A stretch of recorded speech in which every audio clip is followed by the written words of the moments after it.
Hi, I'm Sharon Manika and I am a worshiper, and I'm back again today with a teaching on the essence of true worship, and it's part 3. Please find part 2 and part 1 on my YouTube channel. God bless you. Right. Wonderful. So thank you so much for joining today's lesson on the essence of true worship. And for that wonderful summary, we're on Essence of True Worship, Part 3. And I think one of the biggest things that we've been trying to emphasize is that when we worship God as worshippers, we don't practice pragmatism, which are ideologies, philosophies, movements where people practice things in church simply because they work, whether they don't have anything to do with the word of God or not. So what the essence of true worship is we are talking about what it means to worship God in spirit and in truth. And this teaching comes mainly from the book of John, chapter 4, verse 24, where it says that the time shall come, the hour shall come, and has now come, where the true worshippers shall worship God in spirit and in truth. For such worshippers, God seeks for. So God is seeking for a particular kind of worshipper. And the type of worshipper that God is seeking for is a worshipper who is able to worship him in spirit and in truth. So what we're looking at is the meaning of that spirit and in truth. What does it mean to actually worship God in spirit and in truth? So to worship in spirit means we're talking about worship that is led and empowered by the Holy Spirit. Worship that is led and inspired by the Holy Spirit. If we read from the book of John chapter 16 verse 13, John chapter 16 verse 13, this scripture conveys the Holy Spirit as the Spirit of truth, and this shows us that the Holy Spirit does not speak of his own accord, but he only speaks what the Father sends him to speak. So that's why he's referred to as the Spirit of truth. So the Holy Spirit guides believers. The Holy Spirit guides believers into a deeper understanding of who Jesus Christ is, and a deeper understanding of the teachings of God, the teachings of Jesus Christ. And he brings knowledge and revelation to us as worshippers. So when we worship God in spirit and in truth, we are worshiping him whilst we are filled with the Holy Spirit. We are worshiping him when we are baptized with the Holy Spirit. And that means whatever we sing, whatever we speak of, however we live, we are inspired by the Holy Spirit and we are led by the Holy Spirit, and not by a strange spirit that people are not aware of, or not by a strange or evil spirit rather. So John chapter 3 verse 6, John chapter 16 verse 13 says, but when he, meaning the Holy Spirit, is a person. If he is a person, it means he's familiar with what we feel. If he's a person, it means he's familiar with our struggles. He's familiar with our strengths. He understands us as human beings. But at the same time, he's the carrier of the truth of the word of God. He is the carrier of the truth of the being of God. And because the Holy Spirit is the Spirit of truth, it means whenever we obey him, whenever we listen to what he's saying, whenever we allow him to lead us, we begin to worship God in spirit and in truth, according to John chapter 4 verse 24. So it's necessary for you as a worshiper, it's necessary for me as a worshiper to be led and guided by the Holy Spirit. But you cannot be led and guided by the Holy Spirit if you're not filled with the Holy Spirit. So when we receive Jesus Christ as our personal Savior, we are filled with the Holy Spirit. We receive Jesus Christ as our personal Savior from Romans chapter 10, where it says that with your heart you believe, and with your mouth you confess unto salvation. Amen. So when you believe in your heart, when you confess that Jesus Christ is the Lord, that Jesus Christ died and rose again on the third day, that's how you are saved. And when you receive Jesus Christ into your life, what you're receiving is the Holy Spirit. He comes and he dwells in you. You are filled with the Holy Spirit. So it's important to be filled by the Holy Spirit. It's important to be led by the Holy Spirit. In the book of Acts, I believe it's chapter 1, where the disciples were told not to leave where they were until they were filled. Why? Because when we are filled with the Holy Spirit enables us to do things supernaturally. The Holy Spirit gives us revelation of who God is. The Holy Spirit guides us into the truth of who God is. The Holy Spirit gives us discernment. We can discern, we can separate spirits, we can identify between the real and the fake when we are filled with the Holy Spirit. We cannot discern when we don't have the Holy Spirit. So as worshippers, we have to understand that the world we are living in is full of many kinds of spirits. It's full of evil spirits. It's full of witchcraft.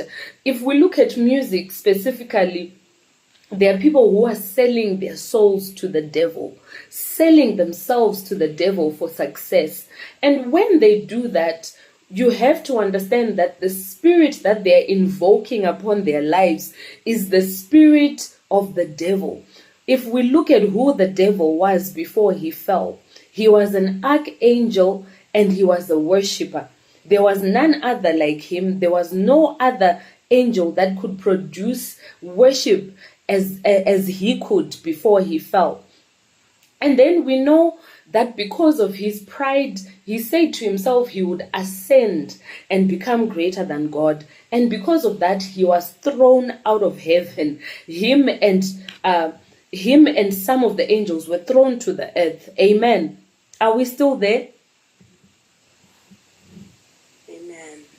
So because of this, we have to understand that he likes to operate within this ministry of praise and worship, because that's where his gifting was. That's where his main or major strength was.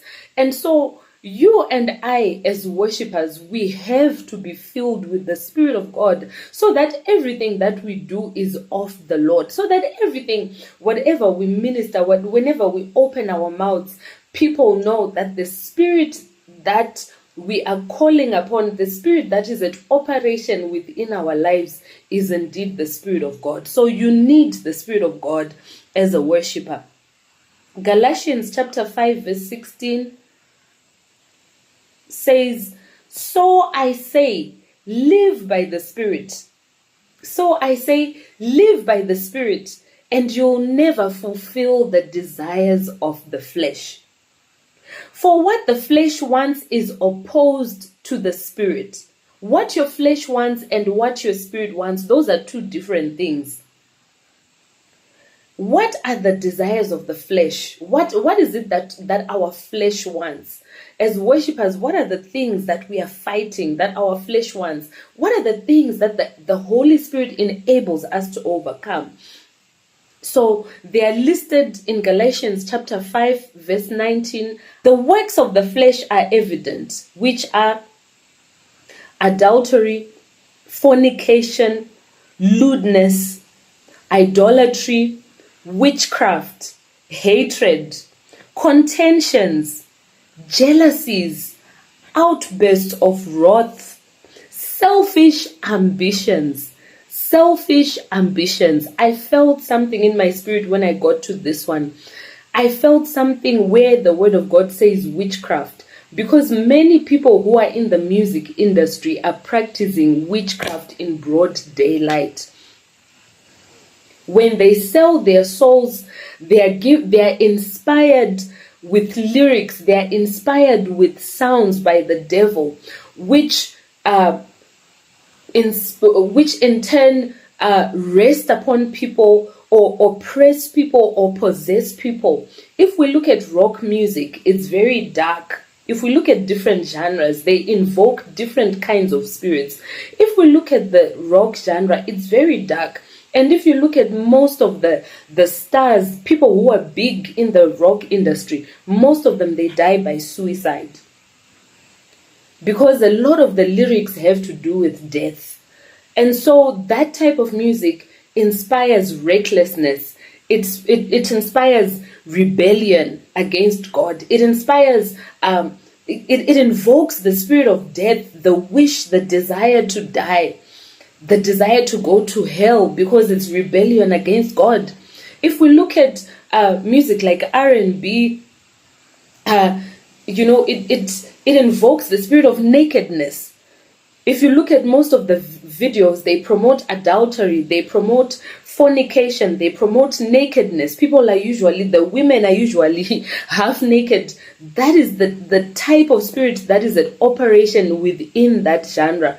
And it begins to rest upon the people who listen to that music. So music is very powerful. Music can influence people. Music can create a culture. Why? Because music transcends lyrics. Music transcends melodies. Music transcends harmonies. Music is spiritual.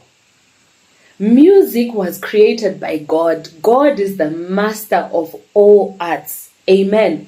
So the devil in himself cannot create anything. What he does is he twists whatever is there. He manipulates whatever is there. And he trains people to do the same. So music is very powerful. So these are the works of the flesh. These are the things that people want. Self-ambitions. People want to become stars. They are more worried about attention being on themselves as opposed to worship, which is God-centered, worship, which is Christ-centered. It focuses on who God is. It focuses on adoring God, on revering Him, on giving Him the honor that is due to Him. So, worldliness, carnality, encourages self-ambition, and we see that through a lot of secular artists, even in some gospel artists who don't understand what worship is, who don't understand that worship is from us to God through the Holy Spirit. We need the Holy Spirit to worship God because it helps us to understand who God is. There are people who don't understand that worship ministry is from us to people. It's what we do for people through the Holy Spirit, from us to the people. So when we don't understand what true worship is, spiritual worship is, when we don't understand what worship ministry is, we operate in self-ambition. We are inspired by people who operate through spirits of witchcraft, through spirits of death, through spirits of depression, all sorts of evil. Amen. So these are the works of the flesh: outbursts of wrath, dissensions, heresies, meaning false teachings. There's a lot of falsehood even in the music industry. There are people who claim to be Christians, but they are teaching people to be ungodly. Amen. Drunkenness, murders, revelries, and the like. Those are the works of the flesh. Those are the things that the Holy Spirit can help us to overcome. And this scripture in verse 21 continues to say, of which I tell you beforehand, just as I told you in past times, that those who practice such things cannot inherit the kingdom of God. So people who are purposefully practicing these things and not willing to repent from these things, they cannot inherit the kingdom of God. They cannot be part of the kingdom of God. They cannot experience the goodness of God. Verse 22 says, but the fruit of the Spirit is love. Remember, we spoke about love. We were saying the posture of a true worshiper is love. You operate in love. Joy, peace, long-suffering, kindness, goodness, faithfulness. Faithfulness, we spoke about devotion. Are you devoted to the things of God? Are you devoted to your ministry? Are you devoted to your church? Are you devoted to the team that you work in? Do you show up even when you're not requested to show up? Do you show up when you're required to show up? So self-control. Against such there is no law. And those who are Christ have crucified the flesh with its passions and desires. Verse 25. If we live in the Spirit, let us also walk in the Spirit. Let us not become conceited, provoking one another, envying one another. Amen. So those are the fruits of the Holy Spirit, meaning for us to know that no, this person is indeed filled with the Holy Spirit. You walk in love, you walk in peace, you are long-suffering, you are patient, you are gentle as a worshiper. All those things are seen. All those fruits of the Spirit are seen. The Bible tells us that we will know them by their fruits. We will know people by their fruits. Meaning that you can discern, you can identify the influence and or the false spirit that's operating through a person. Hallelujah. And this is important because we are definitely in the last days. We are living in the last days where all the prophecies of the Bible of the end times are coming to pass. People are selfish. This word is telling us about self-ambition. People are ambitious. They care about themselves. They don't love God. They don't love people, which is the opposite to how God wants us to operate. So us as worshippers, we treat God how He wants to be treated. We don't practice ideologies or philosophies. We don't take things of the world, secular songs, secular music, things that are inspired by the devils, things that are inspired from the pits of hell, and we bring those things into the house of the Lord to oppress people or to invoke certain spirits. You know, even in African religions like ancestral worship, those who come from backgrounds where there was ancestral worship, you know that before an ancestral spirit rests on someone, people sing, they play instruments, they play drums. It can be done for hours to invoke the spirit of the dead upon that person. So one thing we have to understand is when we don't operate as true worshippers, when we are not led by the Spirit of God, we are powerless worshippers. And as powerless worshippers in this world, people cannot be set free when we worship. Because the Bible teaches us that when we worship, when we praise the Lord, God dwells in the praises of His children. And the same word also teaches us that where His presence is, there is liberty. And at His right hand, there are pleasures forevermore. Hallelujah. So you need the Holy Spirit. I need the Holy Spirit. When we didn't have Jesus in our lives, we were dead in our sin. But when we received Him, our spirit was awakened. And that's the part which fellowships with God. The spirit man is the part of us. Remember, as people, we are triune beings, meaning we're made up of spirit, body, and soul. That's another teaching on its own, which I will post at a later stage on my YouTube. But you're made of spirit, soul, and body. And John chapter 4, verse 24 tells us that God is spirit. And He's seeking for worshippers who will worship Him in spirit and in truth. So when you are filled with the Holy Spirit, then it means you can commune with God, you can hear God, you have revelation, you have guidance, you understand, you read scriptures, and you receive revelation. Hallelujah. So we have to understand these things.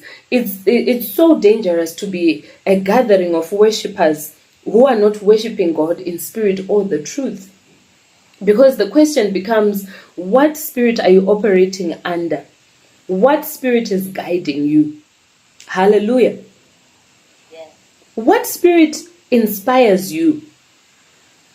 When you come before people, when you are choosing your praise and worship songs, or when you are composing, what is the spirit behind the lyrics that you are writing? Worshiping God in spirit and in truth is heartfelt, it's God-centered, it's focused on God, it's focused on the person of Jesus Christ. Hallelujah. It's centered on the biblical truths, meaning everything we do, we are inspired by the word of God. We are inspired by the Holy Spirit of God. Amen. So we can also read from 1 Samuel 16, verse 13, where we know the story where Saul was tormented by an evil spirit. But every time David would play the harp, that evil spirit would depart. Why? Because the Spirit of God rested upon David. David was a worshipper. If you read the whole book of Psalms, David never ran out of things to say. He never ran out of adoration for God. He never ran out of exaltation for God. And as a result, he had a deep revelation of who God was to him. And when he would just play an instrument, the evil spirit would depart. You need the Holy Spirit worshiper. You need the Holy Spirit as a musician. You need the Holy Spirit as a vocalist. We cannot be worshipers who worship God and nothing happens. We cannot be powerless worshippers where there is no evidence of the fruit of the Spirit or the supernatural power and work of God in our services or even in our lives. Amen. So I want to move on to the works of the Holy Spirit. What are the works of the Holy Spirit? So the first thing that I love is that the Holy Spirit is a teacher. You can write that down. John chapter 14, verse 26. But the advocate, the Holy Spirit, whom the Father will send in my name, will teach you. The Holy Spirit will teach you. Remember, he's a person. He's not an it. He's not a thing. He is a person. The Holy Spirit is real.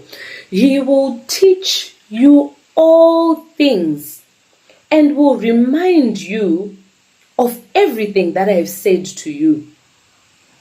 So the Holy Spirit helps us. He teaches us the things of God.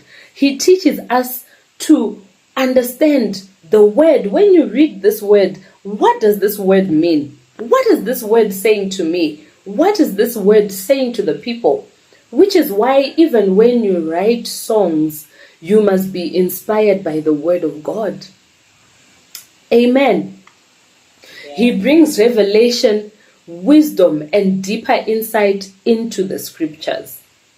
You need the Holy Spirit. The Holy Spirit, what else does he do? What is the other work of the Holy Spirit? He enables us to live a holy life. We already spoke about the challenges, the things that our flesh wants, the things that the world wants, which are in opposition to what the Spirit of God requires of us. How do we overcome those things? How do we overcome drunkenness? How do we overcome hatred, jealousy, witchcraft? How do we overcome heresies, false teachings? We overcome these through the Holy Spirit. The Holy Spirit empowers us to resist sin and to grow in the things of God. Hallelujah. We grow in righteousness when we are filled with the Holy Spirit. And if you go and read in the book of Acts, that is why the disciples were told to remain where they were until they were filled with the Holy Spirit, because they needed the Holy Spirit before they went to preach the gospel. Hallelujah. The Holy Spirit produces the fruit of the Spirit, which we spoke about: the love, peace, long-suffering, gentleness, joy. Those things are produced by the Holy Spirit in us But when you don't have the Holy Spirit, you struggle to do those things because you use your physical strength, you use your intelligence. But the Holy Spirit can do a supernatural work in you. The Holy Spirit gives you righteousness, because righteousness is a gift from God. To be in right standing with God, that is a gift from God, because the Word of God says so that no one can boast, meaning that by ourselves, without the Holy Spirit, we cannot be righteous. We cannot be seen as in right standing with God. You need the Holy Spirit. Hallelujah. The Holy Spirit, number 3, He guides us into truth. So number 1, He teaches us the things of God. Number 2, He enables us to live a holy life. Number 3, He guides us into truth. Amen. We already spoke about this point, John chapter 16, verse 13. But when the Spirit of truth comes, He guides you into truth. He helps us to discern right from wrong. As a Christian, takadzidziswa nababa kuti hanzi unofanira kuva nebhera. Bhera chii? Mweya mutsvene. Anotaura kuti ngindingindingindingindi wrong 10. Amen. I mean, there might be people who've watched the movie called Wrong 10. A horror movie. I've never watched it, but I've heard people speaking about it. So when you're about to take a wrong turn, the Holy Spirit tells you clearly, no, that's not the way to go. This is the right thing. He helps you to discern the spirit that is operating within other people. And He also gives us clarity in decision making. He helps us decide which songs to sing today, which songs are going to uplift people, which songs are songs of this season. Hallelujah. Which scripture is a scripture for this season? Because as a worshiper, you are carrying somebody's blessing. You are carrying someone's breakthrough. Hallelujah. But you cannot do it without the Holy Spirit. You cannot be a powerful worshiper without the Holy Spirit. We had a teaching about that last year where we were teaching about how to become a powerful praise and worshiper. And when we speak of power, we're speaking about the works of the Holy Spirit being experienced through your life. The evidence of the Holy Spirit, speaking in tongues, and His works, the power of God being experienced in people's lives. People being saved when you sing, when you worship, when you play your instrument, just like David. We should be seeing demons coming out of people as you are worshiping, as you are uplifting the name of God and being centered on Him. Hallelujah. So the Holy Spirit also comforts us. That's point number 4 from John 14, verse 16. He is a comforter. I will ask the Father and He will give you another advocate to be with you forever. The Holy Spirit is our helper. He brings peace in our lives when we are grieved. There are a lot of things that happen in our lives as worshippers. Some might be struggling with their relationships, with their marriages. You might be struggling at work. You might even be struggling in church. Maybe there are problems that need to be solved. You might be struggling with your child. Whatever it is, you might be struggling with the death, grieving from losing someone that was important to you. But the Spirit of God helps us. The Holy Spirit helps us. He encourages us when we are weak. And He is a strong reminder of the presence of God in our lives. He is the presence of God in our very lives. Hallelujah. You need the Holy Spirit. I need the Holy Spirit. He intercedes for us. That's point number 5. Romans chapter 8, verse 26. In the same way, the Spirit helps us in our weaknesses. For we do not know what we ought to pray for. Hallelujah. There are times when we don't know what to pray for. Even when we're standing before people, we need the Holy Spirit to guide us, to show us. Pray for this. Pray against the spirit of heaviness. Worship God until the spirit of heaviness departs from this place. Uplift the name of the Lord until the spirit of suicide departs from people. Worship Him until the spirit of faith rises up in people in that place. until the gifts of the Spirit, until healing takes place in that place. But how do you know that? The Holy Spirit himself intercedes for us through wordless groans. Amen. Number 6, he convicts us of sin, righteousness, and judgment. John chapter 16, verse 8. You can read that in your own time. But it says, when he comes, he will prove the world to be in the wrong about sin and righteousness and judgment. So the Holy Spirit is the one who convicts people. In our own power, we can only speak to people about God or about receiving salvation through Jesus Christ. We can only convince them. But the Holy Spirit does a complete work. He convicts people. People are able to see their sin and the light of God and how great God is and how much they need this God to save them. So the Holy Spirit helps to show people of their sin and points them towards repentance. Hallelujah. The Holy Spirit plays a crucial role in the new birth, regeneration. He also empowers us for ministry, like we spoke about the disciples in the book of Acts. You will receive power when the Holy Spirit comes on you, and you will be my witnesses. Acts 1 verse 8. If it cuts, I'll continue on the group, so don't worry. He equips and empowers believers, hallelujah, to serve as witnesses for Christ. He gives us the boldness that we need and the gifts that we need for effective ministry. The Holy Spirit distributes spiritual gifts. So, 1 Corinthians chapter 12 verse 4, there are different kinds of gifts, but the same Spirit distributes them. The Holy Spirit bestows various gifts upon believers. There are different gifts. There's teaching, there's prophecy, the gift of healing. All those are gifts which are distributed by the Holy Spirit. So, one of the most important works or roles of the Holy Spirit is sealing as a guarantee of salvation. Sealing as a guarantee of salvation. So the Holy Spirit seals your salvation. Ephesians chapter 1, verse 13 to 14. When you believed, you were marked with him. When you believed, you were marked in him with a seal. You were marked in him with a seal. So the Holy Spirit is the stamp. The promised Holy Spirit, who is a deposit guaranteeing our inheritance.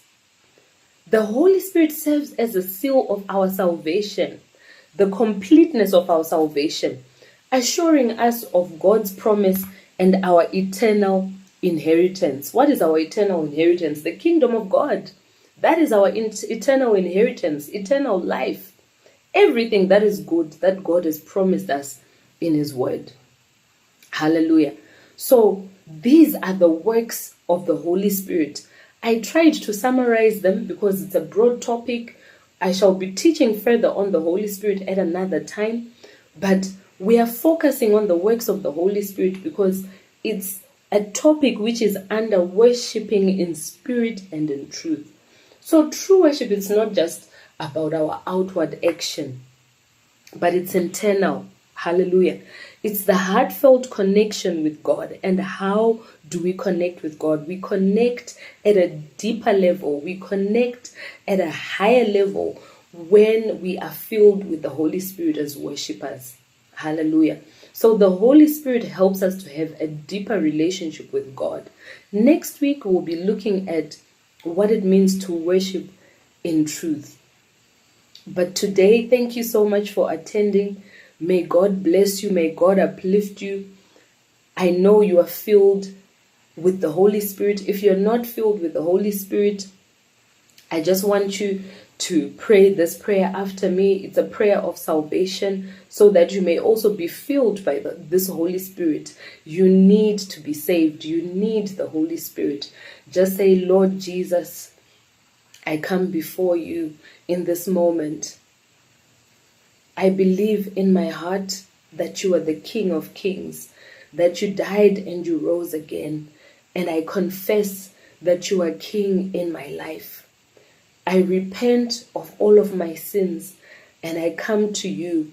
Wash me with the precious blood of Jesus and make me new. From now on, I want to be called your child. From now on, save me from my sins. Deliver me from my sins. Deliver me from darkness. And bring me into your marvelous light. I thank you that from this moment onwards, I am now your child. I am delivered and I am saved from my sin, and I receive your eternal life. Thank you for saving me. I bless your holy name in the name of Jesus. The word of God says where any person comes to Christ, there is much rejoicing in heaven over one person. May God bless you. We meet again next week, same time. Thank you so much. I love you.